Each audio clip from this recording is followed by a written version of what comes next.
Hey everybody, I'm Gary McLean and you're watching Talent Talk. Thanks for tuning in. Just a reminder that if you haven't done so already, please do go to the Talent Talk YouTube channel and subscribe today. As always, your support is appreciated. Also, another reminder that this is a live and interactive show. So if you have any comments or questions, feel free to write them into the comment section and we will make every effort to address them as the show goes on. Now, today's guest, he has more than 200 episodes of network television experience.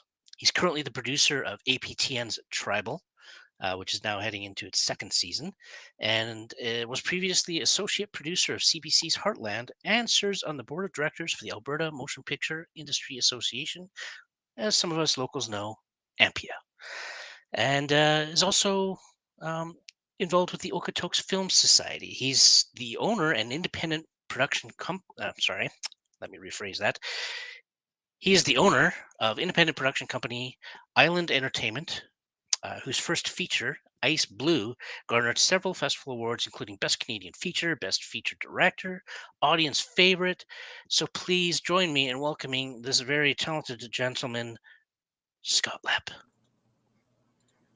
Good day, Scott. How you doing? Hey, Gary. Thank you very much for having me. Oh, thanks for coming on board. I definitely appreciate it. We already have Jamie saying hi to you, so there you go. I'll just throw that on the screen. Hi, Um,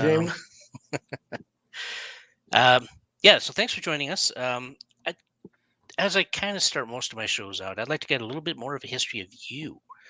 You know, where are you from originally? How did you get started in this industry? Why did you get started in this industry? So, if you can give me a summary. Sure.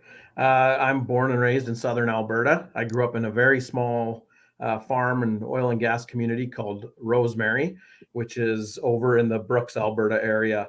Um, I actually set out to be in broadcast, in journalism, in sports, before I kind of found my way into the film industry and worked a lot in oil and gas, worked a little bit in radio, and then moved to Vancouver and went to film school. And that's where I kind of just really caught the bug. Came back from film school and landed on Heartland pretty much within a couple of months as assistant to the producer, and just started climbing the producing ladder and learning my way on that show. And then eventually kind of got as high as I was going to get on there, and made the jump over to Prairie Dog to work with Ron, Scott, and the team to do Tribal. Right off the screen there. I'm just clicking buttons. Yeah, that's what I do. No, thank you for that. I'm kind of curious when you were saying that you were working in oil and gas.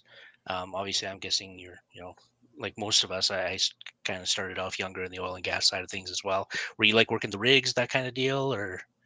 No, I was an operator. So the job that I had was above ground, whereas when you're on the rigs, it's all dealing with below ground. So natural gas and oil facilities, just checking wells and working in the field mostly. It just, and it was great. It's a great living. People still doing it back home. It's not as popular as it was before. There's not as much of it, but it's really, without that, it's what paved the way for me to be able to afford to go to school and make my way. Most of my family still works in the oil and gas industry, and my dad was in it for his whole career. So. Okay. Yeah. To be honest, I'm still there. That's my day job. Difference is I'm working in the office nowadays. So Yeah. And I'm kind of curious when that transition started. Like, when did you make that conscious decision to say, I'm not doing any of that anymore. I am focusing straight on film? It took a little while, honestly. Even I was on Heartland for a few years, and I still just kind of kept one foot in, one foot out, just because at the time, for years in Alberta, Heartland was really the only thing. We had Wild Roses for a little bit, and Hell on Wheels was another show that was going on. But other than that, there really wasn't much. So I was never really sure that my career would actually stay in film and TV. So I kept one foot in until probably until 2017, when I did my first feature producing Ice Blue. That's kind of when I realized that, this is really what I should be doing. And it's time to let go of the past. Fair enough. Yeah. Yeah. I just I can't pull that foot out yet. It's still there. I don't know. I don't blame you. It's good. You make a great living. It's a great industry. It pays the bills at this point, Yeah. whereas right now film is not. So when I get to that point where I can actually start paying bills with film, then I'll pull that foot. I'll just yank it right out there. Yeah. Speaking of Ice Blue, before we actually get to the film itself, like I had mentioned in the intro there, you started your own production company called Iylond Entertainment. Can you tell us a little bit about that and how that came to fruition? And Yeah, that was, I've had my own company for a really long time because I've been a contractor in the oil and gas industry. I was a contractor. So you run that through a company. And so I just kind of transformed it into a production company when I started working in film. But as I got into the years on Heartland and felt like I was ready to produce, but realized there really wasn't a lot of opportunities in Alberta, I had to make my own way. And so I felt like nobody was ever going to hire me to be a producer if I hadn't actually gone out and produced anything real or tangible. So I was able to raise the financing for Ice Blue. And that was really the actual beginning of Iylond Entertainment as a production company. And it was out of necessity. It was literally just so that I could get the experience so that I can go to these other companies and say, I can produce your show for you. I've been taught on Heartland. It's a 724 Films show, which is one of the largest production companies in Canada, especially, and even doing a lot of business in all of North America. And so I had the experience with them. They taught me very well. I got to learn under some of the best producers in Canada, but I had never actually gone out and done it on my own. And so that was kind of what Ice Blue was meant to do, was to be my calling card. And I definitely think it helped to inch me forward, but my heart still lies in the television space, and so that's why I continue to pursue that rather than features full time.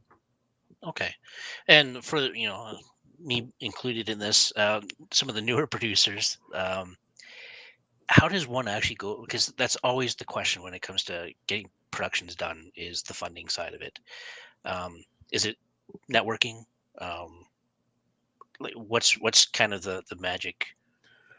Yeah, that? obviously networking is a large part of, really making your way in the film industry, actually at any level. Even if you are a member of the crew, let's just say you're a grip and you want to work your way up that ladder and be a key grip someday.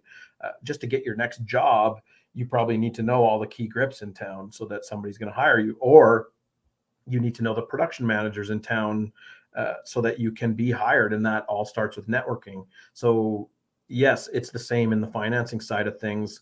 But when you get into low budget filmmaking, and especially with low budget features, I found that you have to get creative. Telefilm has a wonderful program called Talent to Watch, which is really fostering the next generation of filmmakers in Canada, but it's still incredibly competitive. And so we actually started Ice Blue in like 2013, I want to say. And we submitted to our first program trying to get funding, and we didn't even make it out of Calgary. So we didn't even get selected from CSIF to be Calgary's representative in the program. And so that's how difficult it can be. But I was reading a book by Edward Burns called Independent Ed, and it's a fantastic book. He's a pretty inspiring guy, and he basically just found a way to make content, shooting these super low budget films with the brothers McMullen, which of course would go on to win Sundance and get him the financing for his next film. But he made that for about $25,000, which he later supplemented with some additional funding in post. But I'm like, okay, if Edward Burns can do this in New York, then there should be a way for us to do this in Alberta too. And I just kind of started looking for creative ways to raise the financing. And I'm very grateful to Telus for being the ones to step up and take a chance on us, because at the time, the fund was called Telus Optic Local. And It doesn't exist anymore. It was rebranded into Story Hive, and now that's bringing in another generation of filmmakers as well. But at the time, they'd never done a feature, and so I was just like, well, maybe nobody's ever properly pitched one to them, and so I took it to them, and it's kind of a funny story. They were actually supposed to throw out any feature film applications, but for whatever reason, whoever was reading our app never got that memo, read the script, fell in love with the story, and here we are. They came in for the first piece of funding, and then from there, I just had to get even more creative and got Shaw on board, and eventually Telefilm did come on board for post-production funding. But all of it was kind of like this piecemeal way. And you can ask 20 independent producers across Canada, and every one of them is very likely funding their film in a different way. So there is no magic method. People will often come to me with a project and, want me to come on board and think that I can just like get funding, but it's not that easy. It's a difficult world, and it's a highly competitive world. And of course, there is also the very prominent method. We typically refer to it as the American method, but it's getting private financing, raising money, and then and making your film that way. A lot of people self-fund their films too. I don't recommend that unless you've got money to burn, but that's how I did it. You kind of just got to think outside the box. And what I've found with local producers lately is that a lot of people are finding very creative ways to do that. And so it's really great to see. And there's a lot of content being generated now, and especially out of this province. And I think it's great. I tend to agree. And I'm kind of curious what your thought is on short films.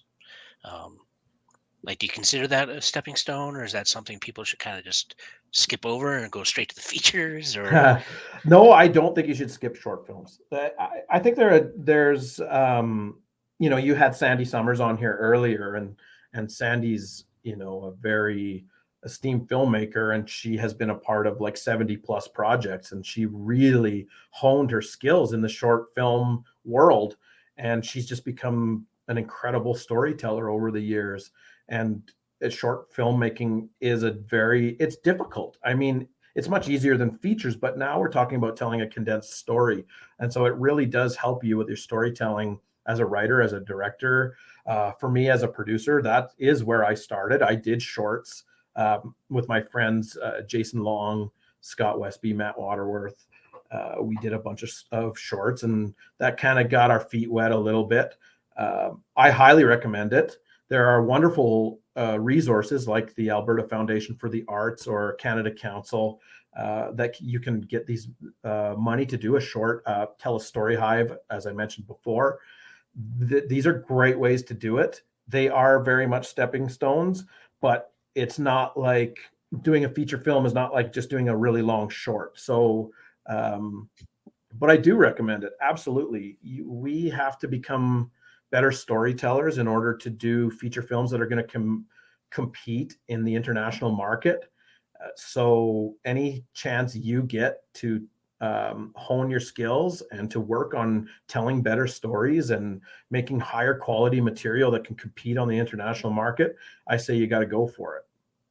Absolutely. And going back to your comment about the features aren't just an extension of a short. I have first-hand experience with that. Like I did produced my own little short film that did quite well in festivals, and then so many people came up to me and said, "Hey, so when's the feature for this coming out? This was awesome." Like, all right, well, I'll write that right up. And I'm still not done because I'm just like, oh my god, this is so different.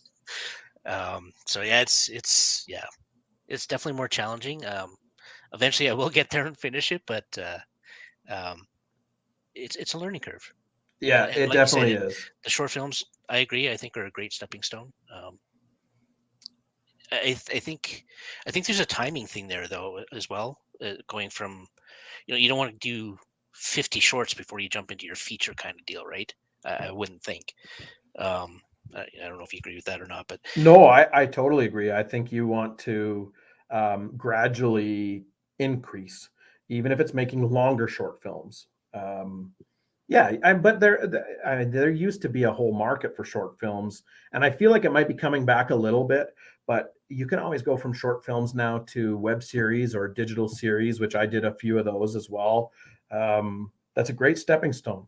So the great thing is in the world right now, there are many different options of ways to create content, as you know, with this show, and you just got to find a way to find your spot in the market. Yeah, no, that's fair. I'm just going to share a couple things that popped up here in the comment section. We have Danita, who says she's a big fan. So Danita works with me at Prairie Dog. So perfect. it's a great support. And then the next one, I'm not sure if there's an inside joke with this one or not, but what's your favorite horse?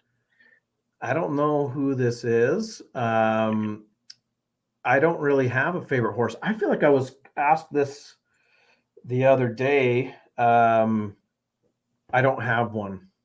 No? Okay. I'm the worst horse person to have worked on Heartland, I think. I think that's why I'm not there anymore. They finally caught on to me. So have you ridden a horse? I did when I was really young, and I got bucked off. There was like 4 of us kids on this horse, and it reared up and we all tumbled off the back. And I think that was probably the early beginnings of my concussion problems. So, right. Yeah. I know my daughter, we kind of sent her to, both our daughters actually, to do some preliminary or, pre-horse training or whatever. And yeah, the one horse that my younger daughter got on just took off. And so she was just hanging on for dear life, and that was it for her. She wants nothing to do with horses again. Yeah, it's a make or break with the horses. That first experience will do it for you. Yeah, no, it's a good question. What I didn't understand when I started on Heartland is what a world there is for horses, and especially the people who have them and love them so much. It's quite something. And my favorite horse on Heartland was Jack's horse, Paint. So Paint. Okay. There's that. Okay, there we go. And maybe that's what the question was actually referring to, is that you're maybe the first one on Heartland. So heading back to Ice Blue. So you got this project funded, obviously, and we had the great director there, Sandy, a couple of weeks ago, that directed the film. Can you tell us a little bit about the success of it, and then we'll maybe throw up the trailer? Just I know some folks may have seen the trailer, but we'll show it again. Cool. But if you can give us a little bit of a how that progressed and the accolades you have kind of seen for it, and Ice Blue is textbook learning on the fly for me. I thought I knew everything, of course, and realized that I knew nothing. I thought that our 15-day shoot for Ice Blue was going to be the most difficult thing of making a movie, but it's really just the beginning. It's obviously Ice Blue still takes up part of my life here 4 years later. So what it turns out is that the most difficult part of making a film is actually getting anybody to watch it. So especially when you're making a micro budget film in Canada, we were so fortunate to get Michelle Morgan from Heartland. She's a good friend of mine and a supremely talented actress. Billy McClellan, another incredibly talented actor from out east.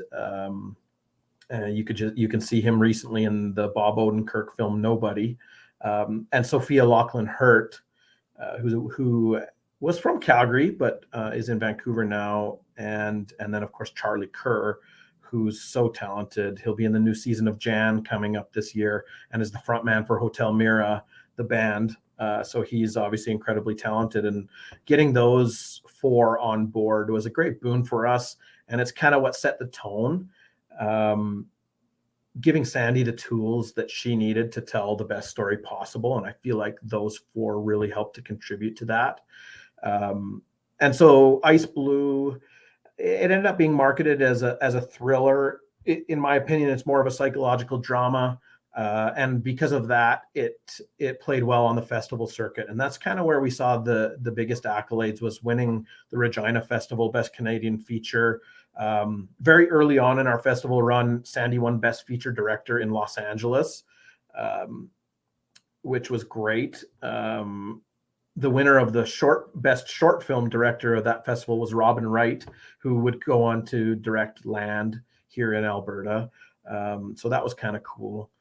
And then we won audience favorite in Chicago at Blue Whiskey, which is a really fun independent film festival. So it started off good then. And then our theatrical release came after that. We were released theatrically across Canada by Landmark Cinemas, which is a fairly rare feat for a $200,000 feature.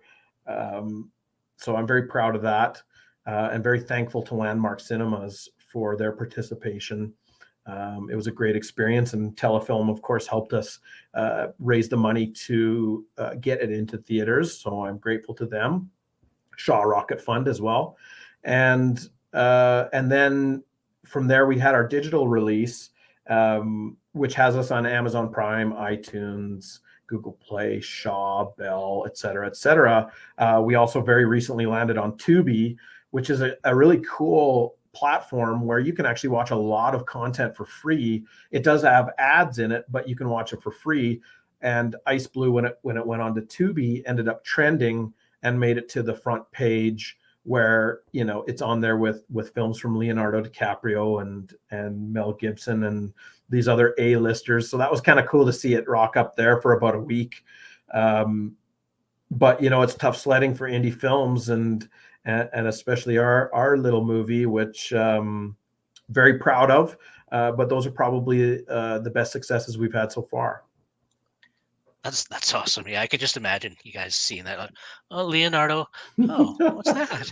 Oh, I'm taking screen grabs, right, and sharing it online. Like, oh yeah, look how cool we are. Right? Absolutely, you got to do that. Well, on that note, we'll show the video here. Just before I do that, I just want to remind the folks that are on watching that if you do have any questions throughout the show, go ahead and throw it into the comment section, and we will answer them. On that note, Ice Blue.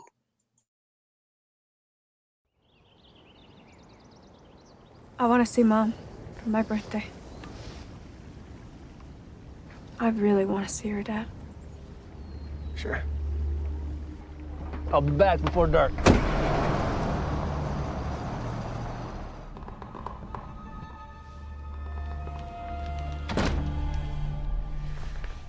Happy 16th birthday. You look so pretty. So what's this Christian boy like? Dark. Something out of a detective novel. Weird loner, wife ran off, keeps his daughter locked up. Maybe you're ready to hear about the past. About the lies. What lies you left?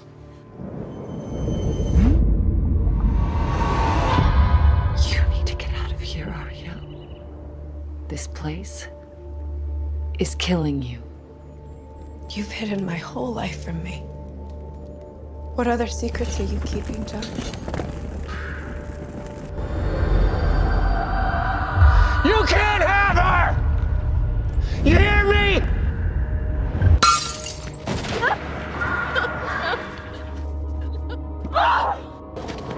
Dude, I'll wreck you!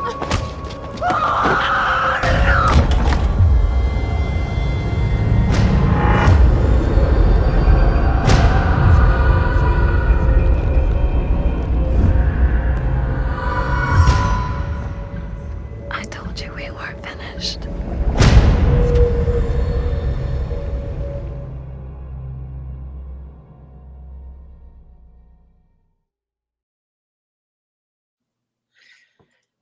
Yeah, there's some intense moments there. Yeah, definitely is.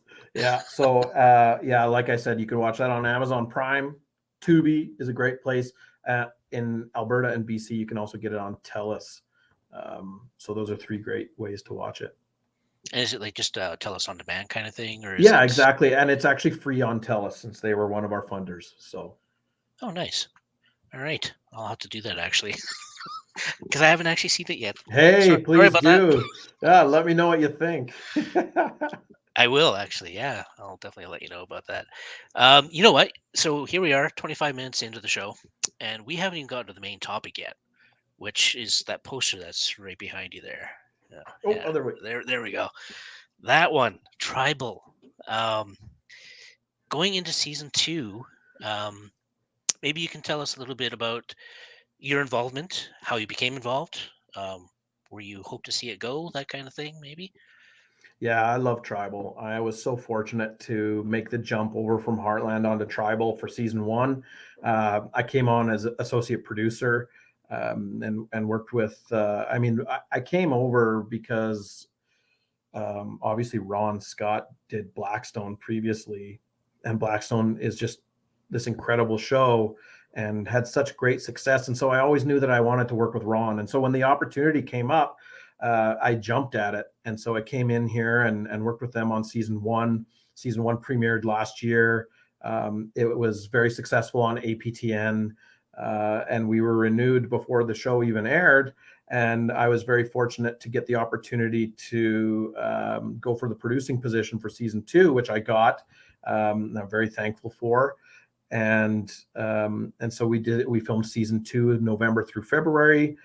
And it was a very difficult shoot during the height of the second wave of the pandemic. So that was it was difficult. It was trying, but I feel it's been very rewarding, as we have made an incredibly special season of television, and I cannot wait for people to see it October 21st on APTN. October 21st. Okay. Maybe you can, just for folks that might not know, give a quick synopsis of what the series is about. Sure. Yeah, Tribal is it's a character-driven crime drama about a young Indigenous woman who's promoted to be chief of tribal police. And the tribal police govern the reserves that surround a metropolitan city. So there's the metro police in the city and the tribal police on the reserves. And season 1 starts with the government trying to be inclusive, and they bring tribal and metro together to work together to solve Indigenous crime in the city and then the surrounding area. And so season 1 revolves around that. And our young Indigenous tribal chief of police is Sam Woodburn, played by Jessica Matten, who's amazing. And she's teamed up with Chuck Buchansky, Book, played by Brian Markinson, who is also amazing. And basically, we kind of have the clash of personalities there, with Book being part of the old guard and Sam being incredibly smart, talented, driven young woman, kind of vaulted into a position for political reasons. And then, of course, so they butt heads over that. And there's a lot of collision about that in season 1. And then in season 2, it just keeps going from there. There's a massive reveal at the end of season 1, which I'm not going to talk about just in case people haven't seen it. And I would encourage you to go watch it. You can get it on APTN Lumi, Lumi, which is a streaming app for APTN's shows. And you can get a 1-week trial, and you could burn through Tribal in that 1 week. I'll tell you that much. So go and watch Tribal there, see the big reveal at the end of season 1, and then season 2 kind of that sets up season 2. And now we've got this great relationship between Book and Sam that just gives us endless opportunities of stories to tell. And that's the best part of Tribal, is that it's less so about the crimes that are committed every episode, and it's more so about this great relationship between the 2 lead characters. And I've definitely seen a trend, and maybe that's because I am local and all that kind of stuff, that when it comes to APTN, like they've really come a long way just in a short period of time, and they're really putting out really like quality content that is outside the box, which is nice, right? And it's really good to see. I'm really, really happy with that.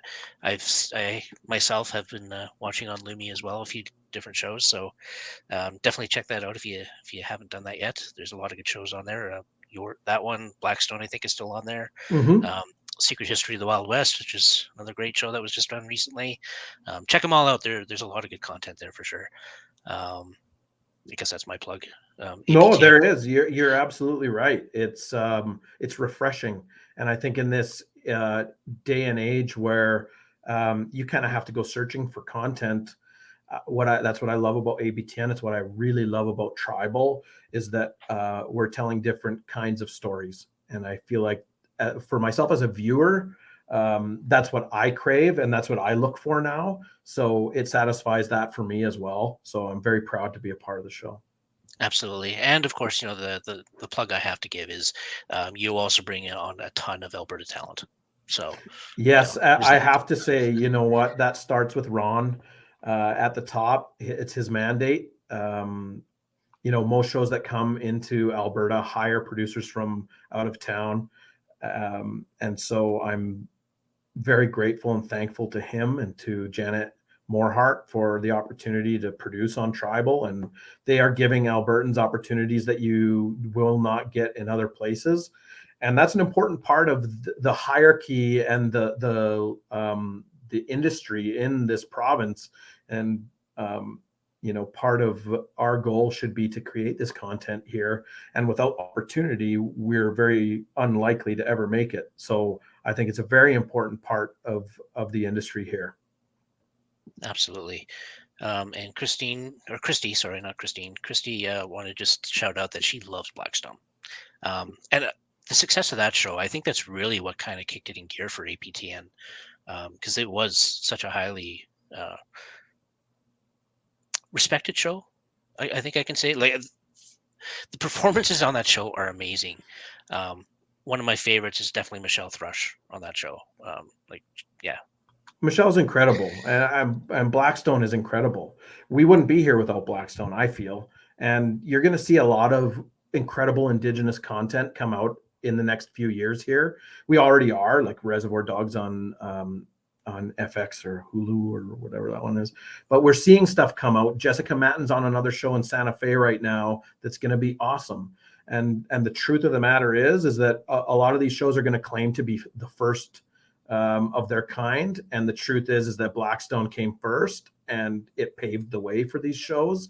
And now Tribal's following right in its footsteps. And it's really incredible. And there's some amazing stories coming our way. And when it comes to, what was I going to ask on Tribal? Oh my goodness. Oh, there's the old man memory fading away.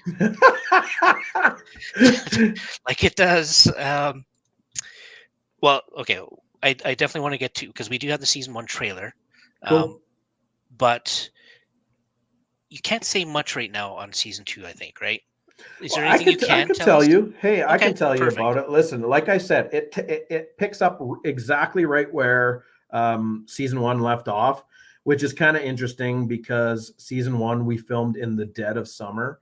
It's 30 plus every day, and then we couldn't quite continue in summer, so it picks up in winter, but it is immediate. So the fans will know that, especially when you're binging it, you will notice it. But season 2 picks up right where season 1 lets off, and we continue with this crime that they discovered at the end of season 1, and it really takes us into the first few episodes actually of the season, and we're into about the 4th episode before that is resolved, which is really cool. But we have episodes about in season 1 we introduced Book's shooting.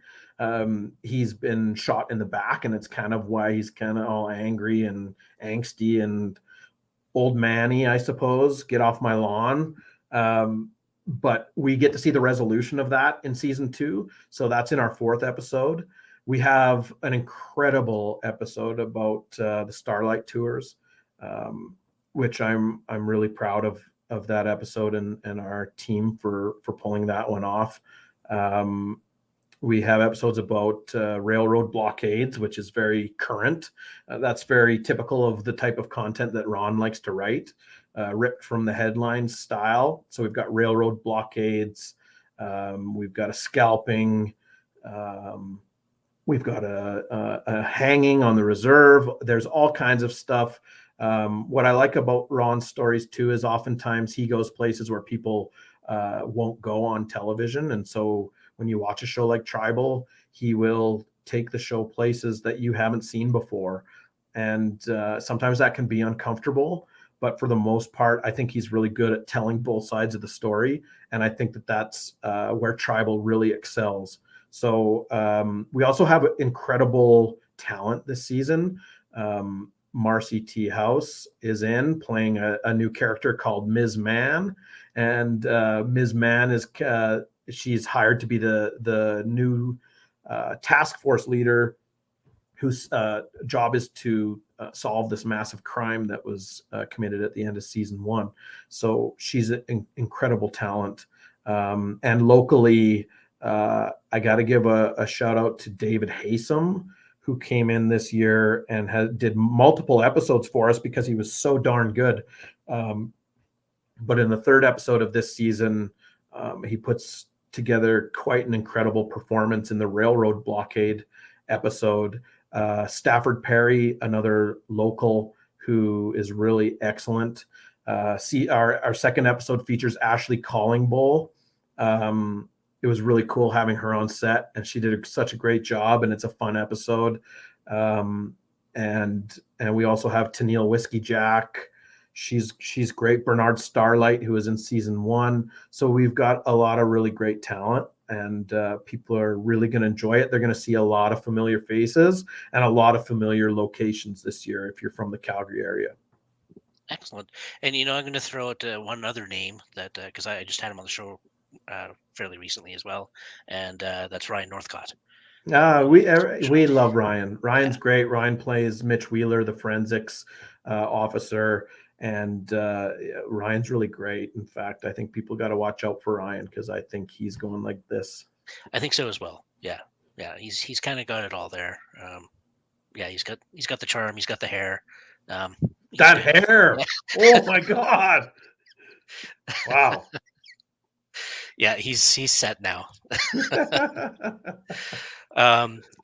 other thing I wanted to say is the reason we're showing season 1 trailers. Unfortunately, we don't have access to season 2 trailer quite yet.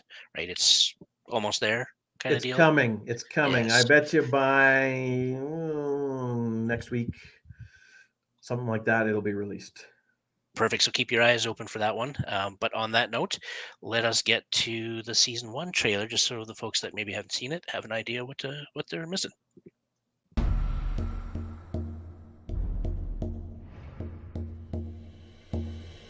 You're a face and an ass and an Indian. Damn straight. My Indian name is Runs with a Gun. What do you want to be called? How about Chief?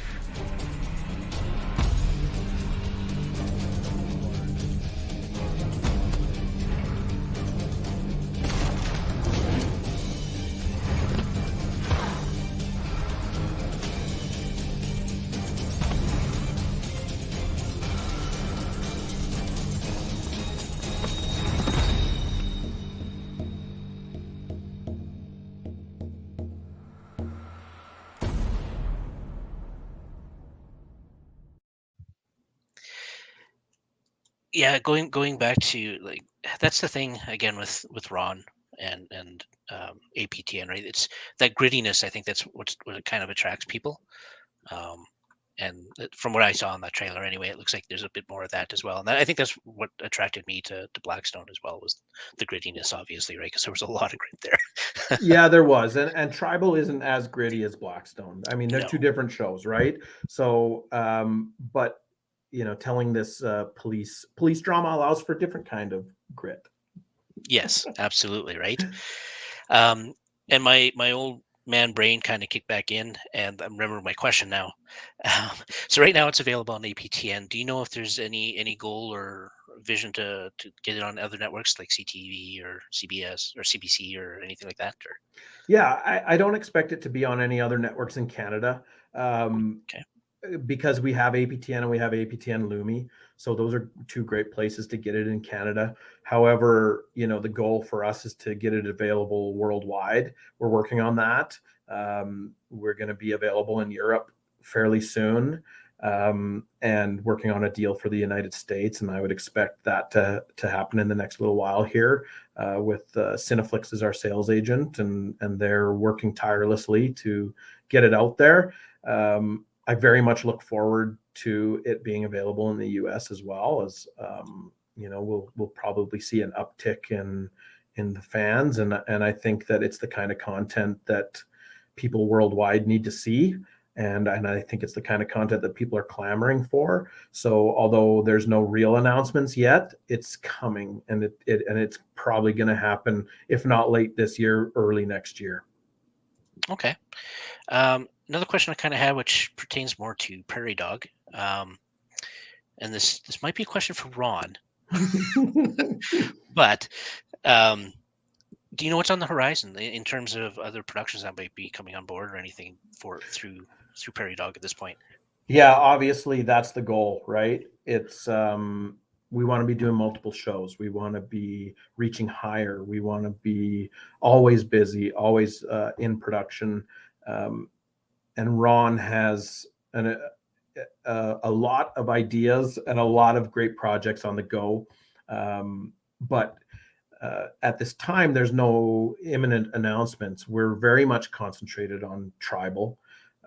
We're in development for season 3, and that takes up the vast majority of our time right now. But Ron is working on very exciting stuff, and there's just nothing that can be announced yet. It's just we're in that unfortunate period where I can't drop a bomb for you right now. But the stuff that he's working on is incredible, and I look forward to it seeing the light of day, because they're the kind of stories that people are going to love. Absolutely. On that, for the most part, I think we're kind of wrapped up here. I will kind of ask you the fun question, I guess. Do you, at this point, we'll focus on Tribal. Mm-hmm. Do you have a favorite moment at this point from set, or even maybe a scene?